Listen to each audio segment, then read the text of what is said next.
Hello, everyone. Welcome to the full-time show, Sportstar's daily football podcast for the FIFA World Cup.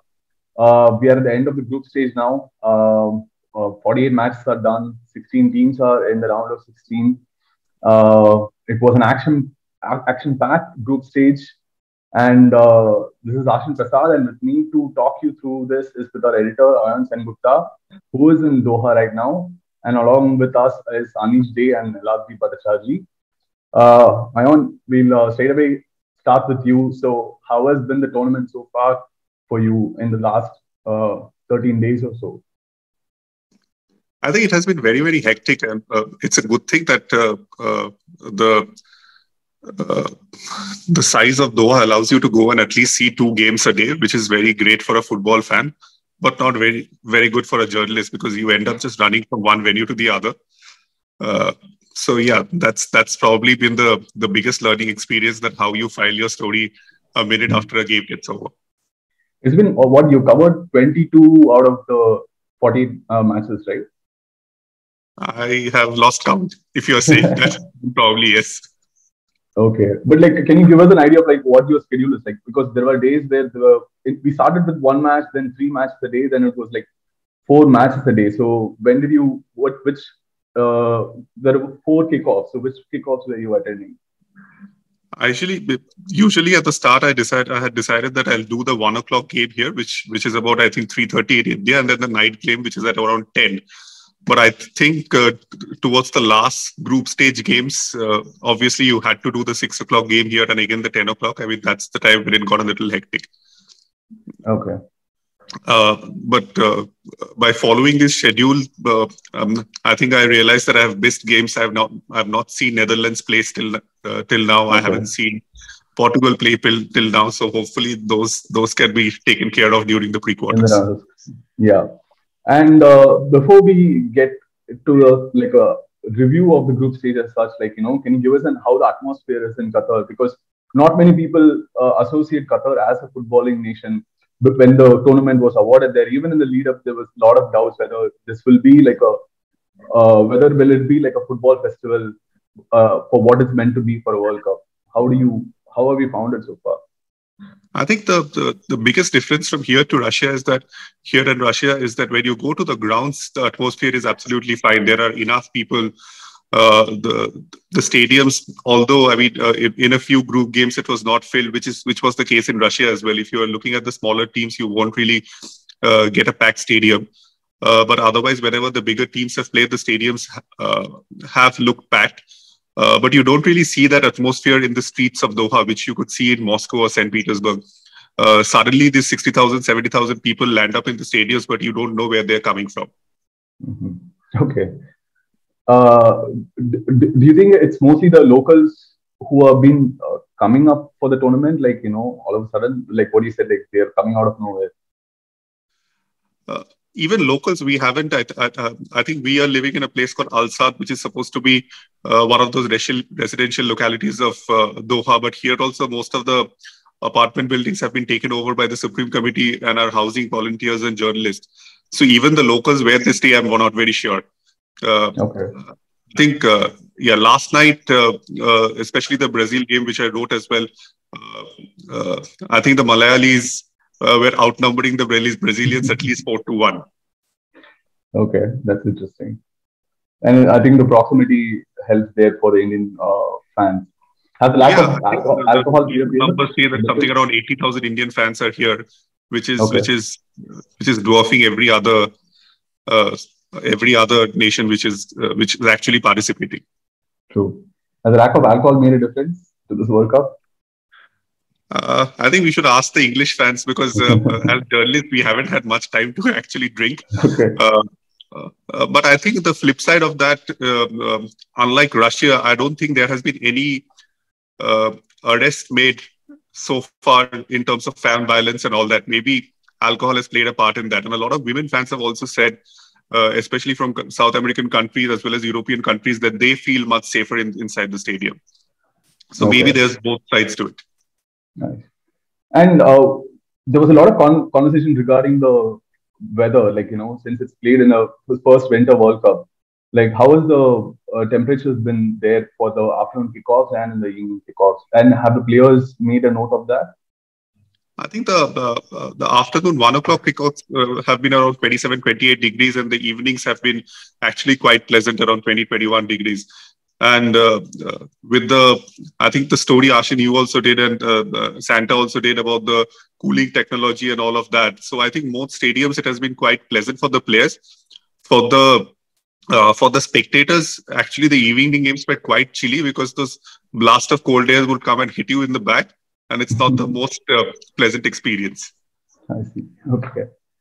And now moving on to the on-field stuff, the football. Like, how has it been? Like, what is your take of the group stage? I think it has been a good group stage of surprises. I mean, if you look at it, a Denmark going out and a Belgium going out, none of us expected that. But I think for Africa, especially a lot of these countries which are just almost neighbors to Qatar, to see a Morocco go through, to see Senegal go through, as well as then finally two Asian teams as well, Japan and Korea. That augurs well for the World Cup. I mean, if you look at the next edition in the 48 team, when the berths for Asia and Africa finally goes up, these four teams qualifying for the next round actually indicates that Asian and African football are growing and are ready to compete with the best in the world. Okay.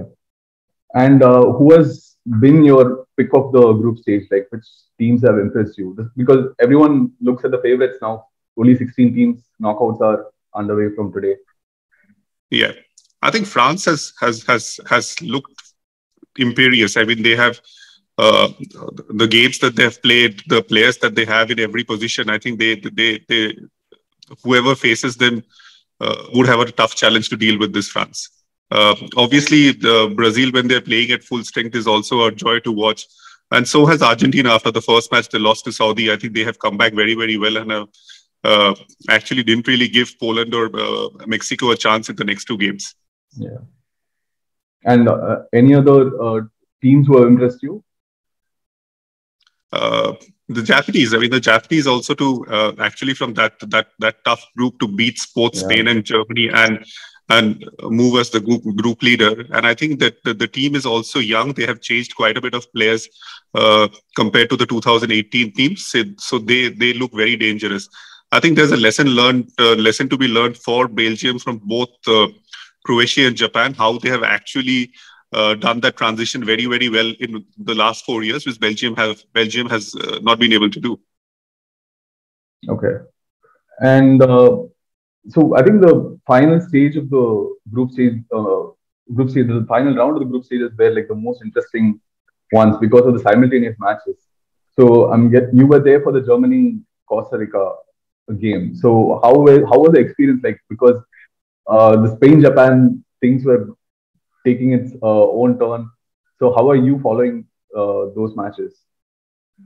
Yeah, I think we were having the Sportstar blog. Quite a few of us were having the Sportstar blog on to follow what's happening in the other game. And from time to time, that the giant screens were also not showing the result, but were showing the group standings. And and there were quite a few Japanese fans. I think a lot of people were actually not too sad that Germany was going out. Okay. Yeah, two knockout stage, group stage defeats in a row for Germany. Neeldri, Aneesh, like, do you have any questions for Ayon? Yeah, so I would like to ask that Germany has always been a European powerhouse, and do you think Germany came underprepared in the tournament by what you saw on the field? I think more than underprepared, what Flick said after the final game. The Germans have not really. I mean, while they have got a very young set of players in Havertz and Jamala coming in, but the transition in the German team hasn't that been great. I mean, we still see a Muller, Neuer playing. So, like in 2002, when they completely changed their youth system to get to the 2014 World Cup and win the final, I think Germany again needs that sort of a very drastic transition as far as their teams are concerned to start doing well. And even a lot of these new players that you're seeing in the German side, they're not really coming out of the German system. They've actually trained in England and they play in England. So I think there's something going wrong in the football structure in the country. And I think the coach and the federation finally acknowledges that, and hopefully we will see Germany coming out strongly when the Euro qualification starts from March. And I think Spain started out with a 7-0 win, and that was very pretty emphatic. But since then, they had their moments where they came unstuck against Germany and against Japan. A lot was expected of them that after the Euros semi-final run which they had, that is a young team which is going in the right direction with Luis Enrique. So, do you think this team uh, can progress further now beyond the? I think Spain's problem is Spain. I think Luis Enrique uh, is so obsessed with the process and how they play. Spain sometimes gets lost in that. I think they are uh, sometimes when you see them play, it seems that they're too caught up in playing beautiful football than scoring goals, and that I think has been their problem.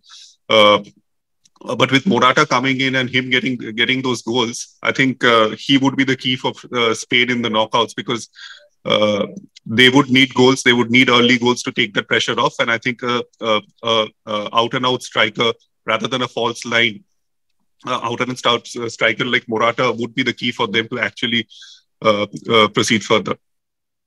Okay. Yeah. Can I ask a question? Yeah, go ahead, Aneesh. Yeah. So I just want to ask you about the first round of 16 match today, Netherlands versus USA match. Going by the recent trends in social media and what I've been seeing, everyone seems to be favoring Netherlands, and for correct reason. On paper, they are the stronger side. But what are your thoughts on the match overall? And do you think USA can surprise, especially given that we have actually seen weaker teams on paper, causing so many upsets throughout the group stages? How do you rate USA's chance to actually qualify against the European Netherlands? I think USA can plays very fast, very direct football. But we have to see after the injury in the last game, if Pulisic plays and if he plays, how well he plays. But I think this Netherlands has too much of a star power, and the way we have seen Gakpo play, I mean, it's difficult to see a US uh, winning against such a strong Netherlands sides. And don't forget, I mean, their defense is also very, very experienced, so it's not going to be easy for the USA forwards to actually make a dent there as well. Just Can I say that I see USA winning this one, by the way. yeah, Ashin had predicted that USA will win. Just one more thing. What's happening to our office? Uh, the betting pool, Aashin. So who all Most are of us are outside? out. I think your bet got knocked out in the group stage. Denmark is out. Germany is out, and I think Drua had Uruguay, who were knocked out yesterday. I think my bet is still looking good, but still a long way to go. Yeah, Anish, go ahead. Yeah. Saying something. So I was asking about the Asian teams that, of course, like they have, South Korea obviously grabbing that stunning victory on the last day to qualify, and Japan beating the heavyweights. But if I ask you, if, going by just your gut feeling, do you see them going deeper into the tournament, or do you think that they have, or actually, is probably at least in the semi-finals? Do you actually think either South Korea or Japan can win? Especially Japan, given that they have beaten two strong teams in Spain and Germany, but again has suffered a 1-0 loss against Costa Rica, where all of us would thought that they'd win, given that they had that brilliant momentum after that Germany win. How do you actually rate the Asian teams' chances to actually going deep in the tournament? I think it would be great for football if the Asian teams actually makes a even more deeper run in the tournament. But just that we are not so. I mean, we are never used to seeing Asian teams apart from South Korea getting to the 2002 final. So it's very, very difficult for us to actually believe it ourselves that an Asian team can surprise and go through. Uh, but if anybody among the four teams which have two from Africa and two from Asia which have qualified to the round of 16, I think the Japan looks the best side in terms of their compactness and the players they have in each position to progress. So it would be a great advertisement for Asian football if they're able to do that. But just now, I think it's hard for us to believe that's going to happen. You talked about the Asian teams. This time in the round of 16, there are more AFC teams than South American teams. Do you think there's a paradigm shift, and will that be a key factor in the World Cup in the next edition, which will have more teams participating? I mean, it's still a little hard to actually for us to digest the fact that we have to consider Australia as an Asian team. But yeah, three of them are there, and given the fact, I think next World Cup, what they're going to have eight 1/3 berth. That's going to be huge for Asia. I mean, if you see like Asian teams which have missed out on this World Cup, quite those teams would be there as well. But I think the next World Cup would be interesting, because if you go by what FIFA had said, that it's going to be a three-team group. So in a three-team group, the most exciting thing about this World Cup, where the last stage of group phases, where so many teams were in contentions and results from both games matter. But in a three-team group, I think we might that last-minute, last-day drama might not be there. So I think that's going to be the biggest thing in the next World Cup. But there are already talks in FIFA, seeing the kind of interest that has been generated in the last stage of group games, for them to actually change it from a three-team to back to a four-team World Cup. But the number of matches in that case will rise to 104. 4 matches if it becomes a four-team group in 2026 as well. It remains to be seen whether the European clubs, which are already up in arms against FIFA, would agree to something like that.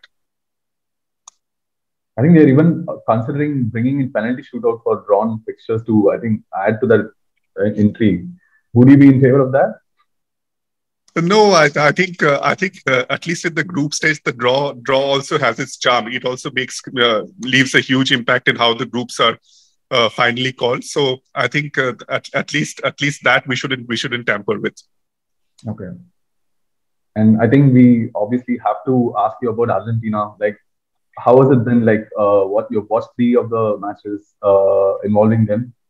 One shock result, but then 2 dominant performances. And they came in as one of the hot favorites, 36-game unbeaten run, but that came to an end. But now after all the panic, now it's again like, like what Messi said, tranquility, it's back again, I'm guessing. And they now have a relatively easier run to the semi-final if you go by the rankings or the team on paper. But today they start their round of 16 fixture against Australia. So how are the chances going into today? I think even in Sportstar, we have discussed this quite a lot. I mean, the 36-game unbeaten run, I think we have to take that with a pinch of salt, because most of that came in the South American qualifiers. And I think the only European team they played at that point, a good European team they played at that point of in those 36-game run was Italy. Even in the build-up, I think if you see that they played, I think they played Bahrain and they had played Jamaica in the friendly was right before the World Cup, and somebody else from North America. I'm not sure whether it was UAE before the World Cup. Okay. Yeah. So I think if you speak to the Argentine journalists, I think they are quite upset with the AFA. They think that Argentina, especially as far as the friendlies are concerned, in the last 6 months to 1 year, ended up playing against very weak teams to just inflate that number and get to the Italy's record. And I think in the first match against Saudi Arabia, who were very, very physical, almost like European teams, and playing a high line, and Argentina was caught napping. They came a little too eager in the first half, and I think in second half they completely lost their shape. But again, I think it's a team with very good young talent, and if you have seen both matches, especially against Poland, even after Messi missed the penalty, how the whole team rallied around him to carry him forward and get those 2 goals. I think that holds Argentina well.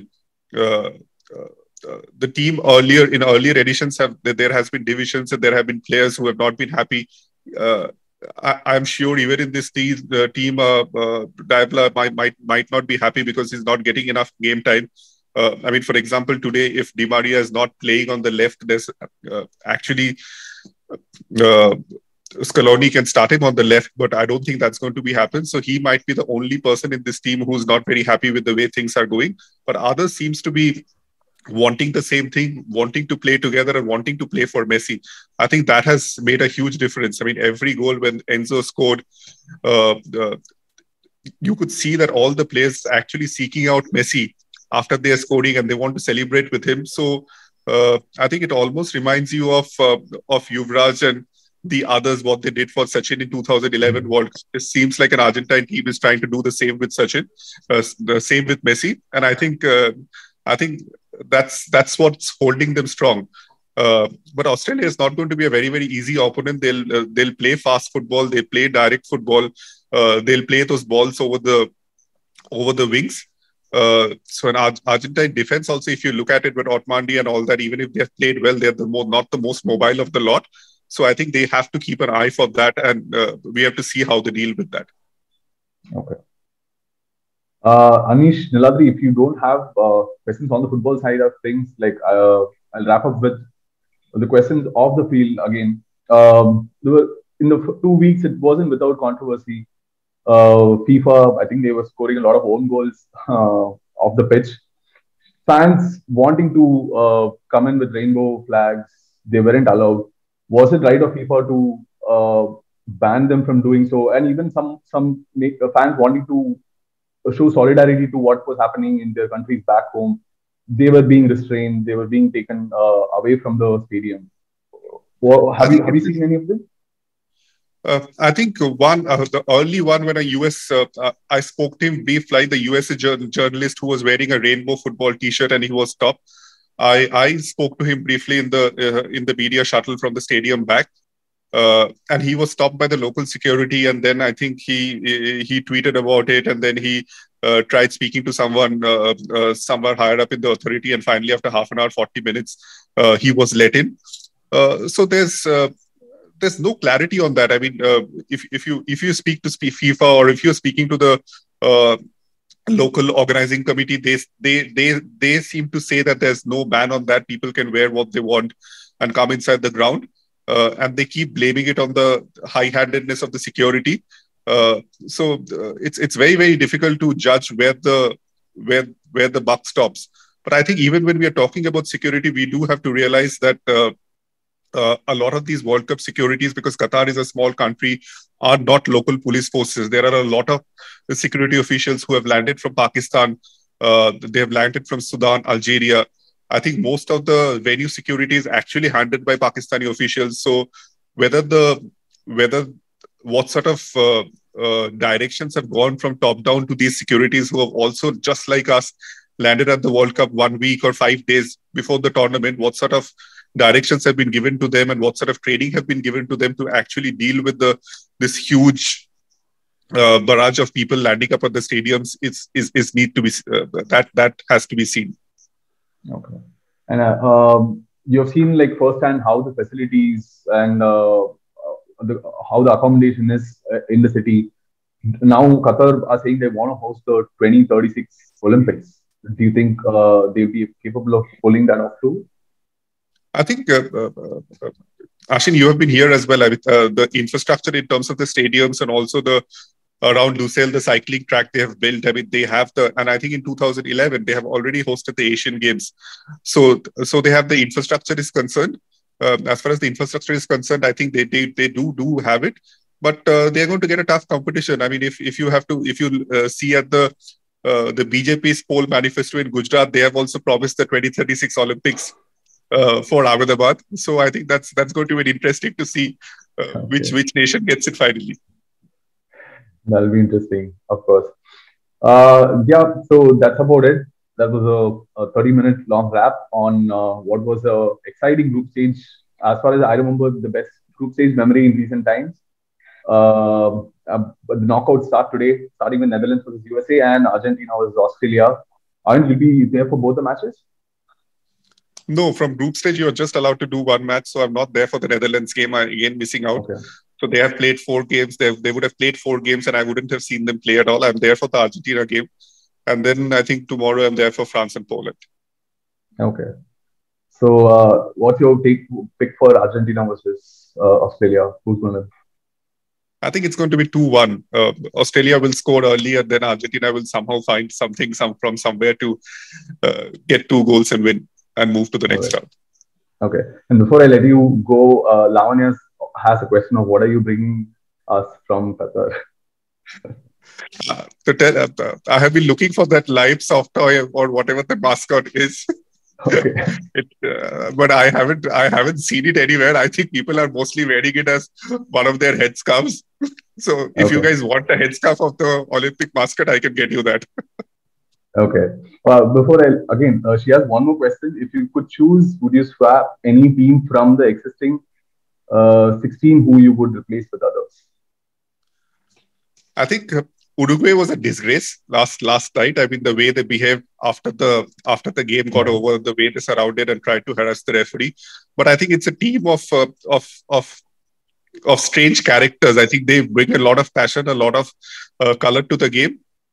So having Suarez, Cavani, Nunes for at least one more round might have been fun because they would have given this World Cup a lot of talking points. So that's they would be missed. And the other team which I think I really miss not from the round of 32 is Italy, because both in Russia and here the Italians are not there. But if you but their journalists are in big numbers, and the passion that they bring about football and how excited they are about everything that's happening around, I think the Italians would have been great if they had qualified for the World Cup. All right. Okay. She also wants to know which two teams would you have sent out in I that think case. I think England, just England. Yeah, I'm gonna cut you off right here. Okay. On that note, we will wrap up here.